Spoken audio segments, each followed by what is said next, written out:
You're listening to The Voice of Russia, Radio VR, with me, Juliet Spare. A US-based psychologist recently gave a presentation to UK prison staff on why prisons fail to rehabilitate women. Stephanie Covington from California believes something must be done about the fact that 8 out of 10 women behind bars have been convicted of a non-violent offence, and yet, once incarcerated, 1 in 2 will re-offend within a year. But it's the statistics on what goes on inside the jail that is also alarming. A study published last December in the medical journal Lancet said that self-harm rates were more than 10 times higher in female prisoners than in male inmates. The Women in Prison organisation says women account for a disproportionate amount of self-harm, 28%, despite making up only 5% of the prison population. To talk about this, I'm joined by Julie Bindel, author, journalist, feminist campaigner and co-founder of Justice for Women. Erwin James, a journalist who writes for The Guardian, and as a former prisoner, he served 20 years of a life sentence in jail before being released in August 2004. Robert Preece from the Howard League for Penal Reform, the oldest penal reform charity in the UK. And joining us on Skype is Rachel Horman, a domestic abuse specialist solicitor at Wastson Ramsbottom. So, should we stop sending women to prison? And is there a better alternative to the current system? Robert Preece, Howard League for Penal Reform. 6 years ago, Baroness Corston reported back after a very important piece of work looking into women in the penal system and what should happen. And she identified that a number of problems in our current approach. Ostensibly a failure to recognise that women have different needs to men. And one of the things she recommended was the creation of women's centres, which would be a non-custodial alternative for magistrates to consider when sentencing after a crime has been committed. And what we've seen is, I think about 51 women's centres since then have been created, which aren't a custodial setting. They do provide the opportunity for women to access services that might tackle the root causes of their problems, be they addiction or debt or general sort of problems linked to poverty. And they've had a much better outcome in terms of reoffending and things like that. I think we would say that it's unrealistic to say that no woman should ever go to prison, because that gives carte blanche for a woman to commit any crime they might choose, knowing that a custodial setting isn't awaiting them afterwards. But it's certainly right to say that 8 in 10 women in prison at the moment have not committed a violent offence. They do not pose a risk of harm to the public, and many of them have children or other dependents, and their incarceration has a great impact on them as well. So far better to have maybe local custodial units close to families, so that that family link can be maintained, rather than sending them away to remote locations on the other end of the country. And really thinking long and hard about the number of people we send there, because a large female prison population serves nobody's interest at all. And it's the vulnerability of the women inside, and the statistics I just mentioned about the self-harming rate. Is there enough being done about that?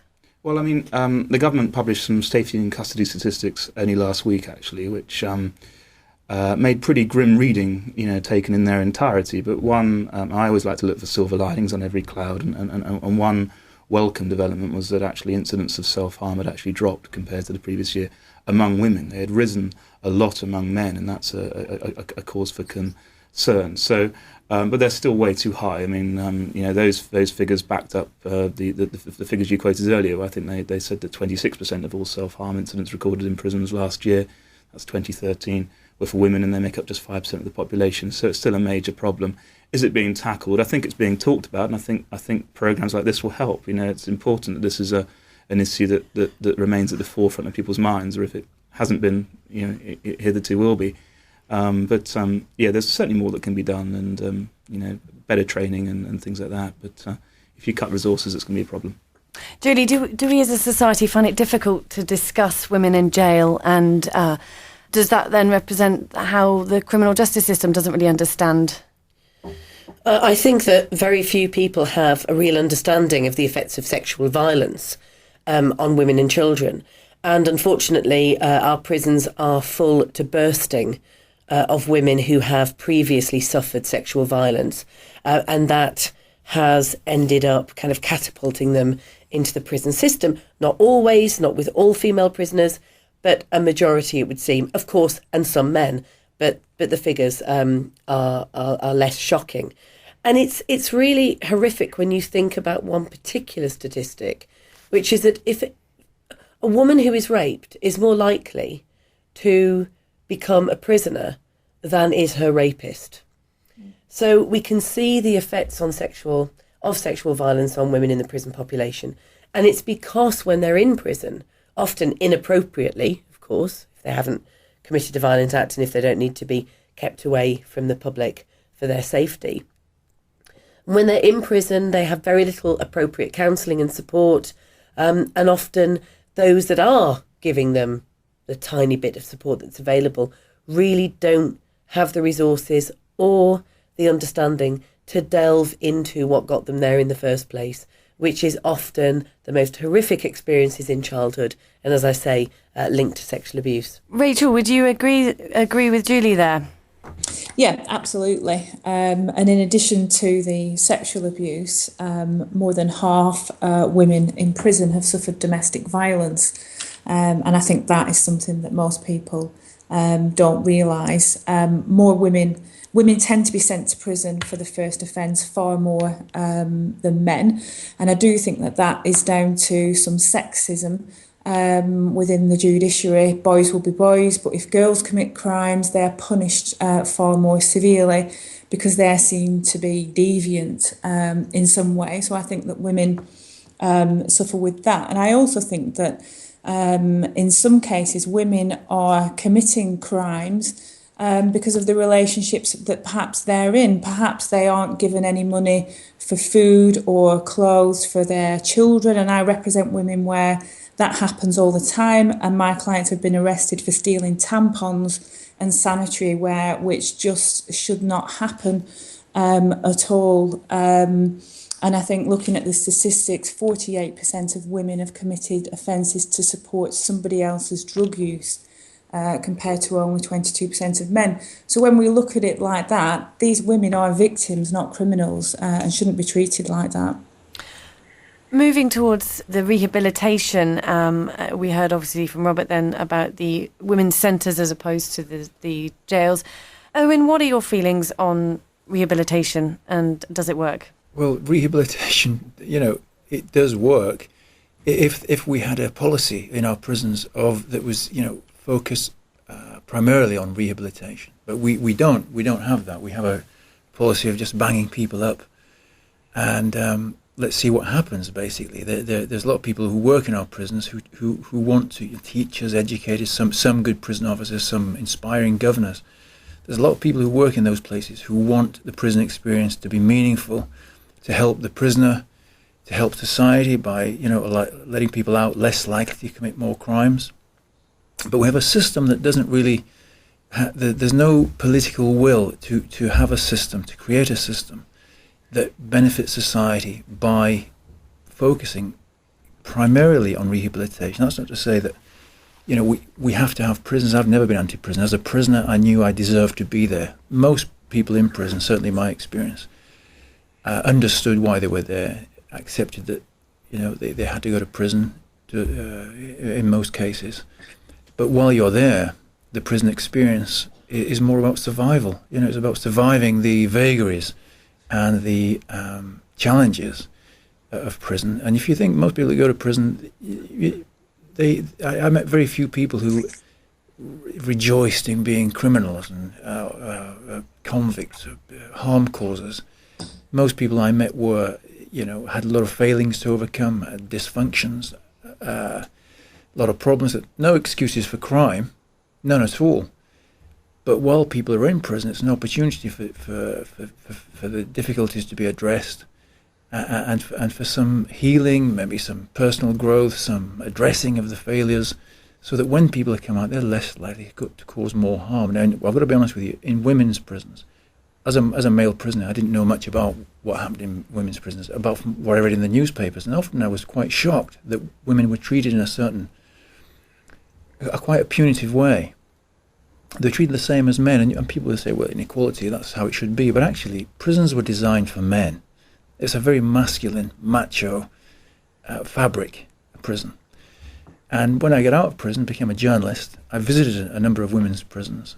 And I was quite quietly upset to see that women lived the way I had lived for 20 years, and to see so many women having to cope with what I had to cope with as a man was quite upsetting. Because it's obvious to me that women are different to men. They have different needs. So many mothers in prison have got kids left behind who suffer more because of that. They suffer more than fathers do in prison, I think. By treating male and female prisoners the same, are we losing then the legacy of what incarcerating women is having on families, and then the family breakdown? And this US psychologist mentioned children or offspring of the carers or mothers are more likely to suffer with subsequent mental health issues themselves. So there really needs to be, women really need to be treated differently. Well, our society is not very tolerant, forgiving, understanding of anybody who commits a crime, man or woman. We have a society that's over the past 20 years or so has become less tolerant, more punitive.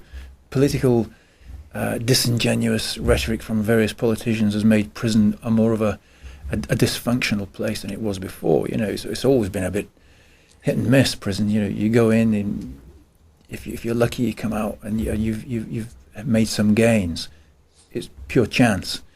And over the past few years, we've become the politicians in our country are not giving us the truth about prisons.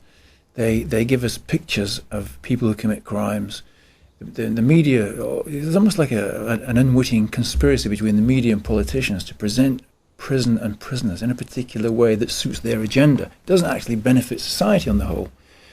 Other guys might agree or disagree, I don't know, but my feeling is that when somebody goes to prison, prisons are full of strangers. There's not a subspecies of human called the prisoner, but that's how they're portrayed in the press and the media, and politicians often do the same sort of thing. The prisoners. We have a prime minister in our country who the other week said that we're a Christian country, and yet it wasn't long ago he said that the idea of a prisoner having the vote, having the franchise, made him feel ill, made him feel sick. Now, what kind of Christian is that?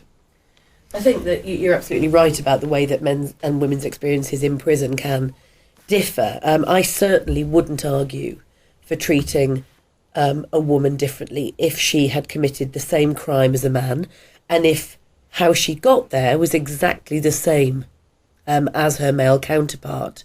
But bearing in mind that many men commit violent acts towards women and other men, and do so to maintain power and to live up to this macho ideal, sometimes for financial gain or just to show off, and things go horribly wrong.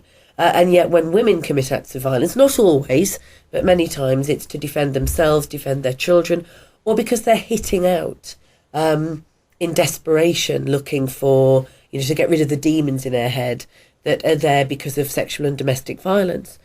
Bearing in mind that when you're in prison, the brutality, as you've written about eloquently, Erwin, in the past, can then exacerbate the effects of the previous histories that have led to committing the crime. I mean, in women's prisons, I have no idea why there are male prison officers. I do not know why. I totally agree with that. The levels of sexual violence and coercion and exploitation from those men towards the women, but also just the triggering effect of being in an environment that's a powder keg, where men are wearing the uniform and the women are vulnerable and locked up. Yes, Rachel, I can hear you want to speak up, and then we'll talk to Robin, I think, about the recent studies that the Harley for Penal Reform has conducted. Go on, Rachel. Well, I was just agreeing with what Julie said. And also, I think one thing I want to bring in, and that I see often, is the effect that women being incarcerated has on the children. And it's far more likely that a woman going to prison means that the children obviously are going to have to move homes than if a man went to prison. And in the family courts, the interests of the children are paramount. In the criminal courts, they're completely ignored. And when we're looking at sending a woman to prison for a petty offence, It seems ridiculous that the children's interests aren't looked at, and these women lose their children forever, even when they're just sent to prison for a few weeks or a couple of months. It's going back to that legacy of incarceration that seems slightly misunderstood.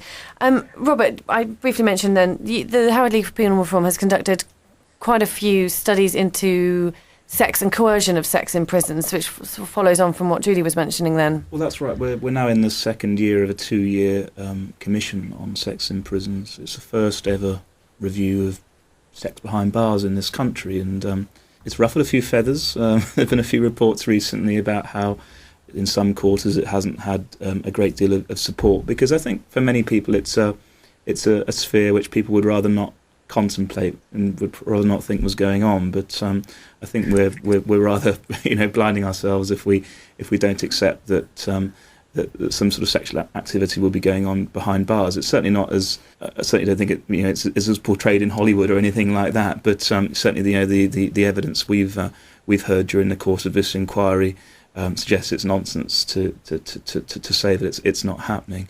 We've encountered some extraordinary evidence affecting both the male estate and the female estate. But certainly, because the conversation is about women. One thing I can draw on is the commissioners have heard, for instance, of incidents where sexual favours have been sought by male prison staff in women's prisons, to pick up on Julie's point. Like it or not, the vast majority of people inside the prisons in England and Wales are going to come out at some point, and they may very well be your neighbour.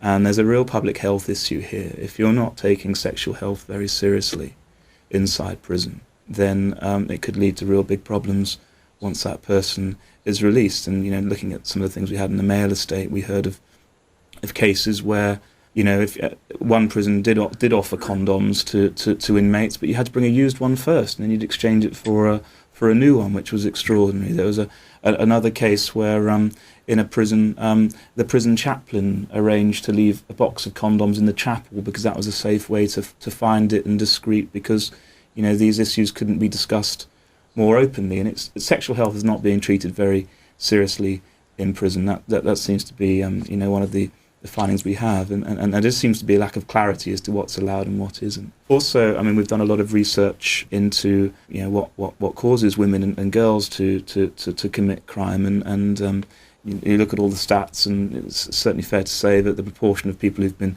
abused, either physically, emotionally, or sexually, in prison, it's going to be outside prison before they went to prison, is going to be much higher among women than it is in men in the prison estate. And we conducted some work looking at the sexual exploitation of children, actually long before it came into the public eye, with cases like Rochdale and Luton and Oxford. And what we found was that a large proportion of girls who came into contact with the criminal justice system as teenagers, if you'd actually delved a bit deeper into the situation, you would have encountered incidents in the past. So rather than asking the girl why she keyed that car because the owner of the car isn't going to be very happy about it, perhaps ask her if the owner of that car had perhaps been a boyfriend who had treated her badly or whatever else in the past. And we found that a lot of girls going through the system, teenage girls, 12, 13, 14, were victims of sexual abuse, and their way of speaking out, to use a popular saying, is sort of call for help, as it were, was to commit a crime, because that was their way of accessing help. My feeling has always been that when people are engaged rationally, intelligently about these issues, generally they think quite rationally about them. The public, I think the media and politicians often underestimate the public's ability to think for itself. I was in prison for very serious offences, which I'm totally ashamed of and will be for the rest of my life, but I went to prison for life with no sense that I could ever be someone who could contribute to a community again. I did my 20 years, they gave me a chance, I became a journalist, and it's challenging for me to actually have a sort of public platform in a way, because I feel very conscious about my past and about the impact of that. But in spite of that, I've found that when I speak about this, when I write about these issues, people, even knowing about my appalling history, feel more able to engage. You know, when I present facts, for example, and factual experience, and let's be honest, real knowledge comes from experience. I've debated with all sorts of academicians and various people about prisons who they haven't got a clue about prisons. They study statistics and they do reports, and you know, unless you get people like Julie or Robert who have actually got a bit more in depth into the subject they're writing about or talking about, often there's just not enough real knowledge about the reality of this social tool called prison. You know, we just talked there about the often difficult backgrounds and histories of female offenders, but that's across the board. You know, most people in prison, a third of everybody in male prisons went through the care system. I think a third were homeless before they actually went to prison. These are not excuses for crime. There's no excuse for causing harm or distress to other people, but it's relevant, it seems to me, that most of the people we bang up are people with certain significant dysfunctions, and there's less of an appetite now for looking at, as Robert said, why are these people, you know, why are people like I was behaving like we did? People are not born bad. You know, there are life experiences which impact on your character, your decision making. It might be mental health problems, it could be family breakdowns, and for some reason the prison system, psychology departments in the UK prison system at the moment, they're more focused on managing risk rather than unravelling the issues that are leading to an individual presenting a risk. Exactly, and the way that those are given a chemical cosh rather than some kind of talking therapy when they're in for a very serious crime or for a very long time, where you remove people's hope, and therefore, you know, they can become either very dangerous prisoners if they think they've got nothing to lose, or in the case of many women that I've known, totally depressed and suicidal. A friend of mine died 3 years after coming out of prison because she was horrifically addicted to a sleeping drug that she was given on the first day in there, and she was in for 10 years, that you're only supposed to be administered for 6 weeks maximum. And she died of an overdose of this 3 years after she was released, because there's no aftercare as well. And the issue that has been raised, raised about children and the life trajectory and then how you end up in prison, many go through the care system, leads us back to the issue about women who have children, where those women don't need to actually be away from the general public in order to deter them from causing serious crime. They've got children who then go into the care system, which quite frankly is a disaster for many children. And look how many children who've been in the care system, as you've just mentioned, Erwin, end up in prison. So that vicious cycle, you know, remains. And that's why I think we've got to look at caregivers of parents of children, and usually it's the woman who is the main carer, and whether they really need to be separated from that child who then may themselves end up in prison as a result. So if I could just pick up on that. Certainly, Robert. Yeah, there was, our fear is it might get a whole lot worse before it gets better, because you know, there are current proposals being considered for you know, mandatory supervision of people serving short-term prison sentences. So, you know, currently you are subject to supervision after serving a sentence of more than 12 months, I believe. But what the government would like to do, and on first look it looks okay, is that if you serve less than 12 months, then you might need some support in being reintegrated in society, and you might have a mentor who helps you with that. Our concern with this is that magistrates may look to that and say, okay, well, the only way I can assure you that you will get the support you need after this horrendous thing has happened is if I send you to prison for 2 weeks, and then when you come on out you get 12 months of supervision and whatever else. Now, we think that this is a sort of one-size-fits-all approach, which is actually going to be a bigger problem for women, because it will require attendance, you know, to appointments and things like that. And if you've got the competing demands of childcare and whatever else, I mean, what are you going to prioritise? If your child falls over and hurts themselves, you're going to miss that appointment. And if you miss 2 appointments or whatever else, then you could be in breach and then brought back to prison, which will bring the prison numbers up again and lead to all the problems we've described. So there is a real concern that, you know, in trying to do a good thing, we could actually be having a sort of counterproductive measure coming through the courts. Robert, there again, the government sold that as a sort of a supportive measure. People coming out of prison being supported for 12 months, but actually it's turned into a monitoring, supervision situation where people have to turn up at certain times. It's not supportive, I don't think. I think it's more to do with monitoring, supervising, and you fail a couple of times, and you're punished, and you're back in jail, as you say, for breach. You haven't committed another crime. You've just breached the conditions of your supervision. I just see that as a total disaster waiting to happen. Yes, so it's some kind of false reassurance to the general public that we know who these prisoners are. Excuse me, we know what they're doing when they're released.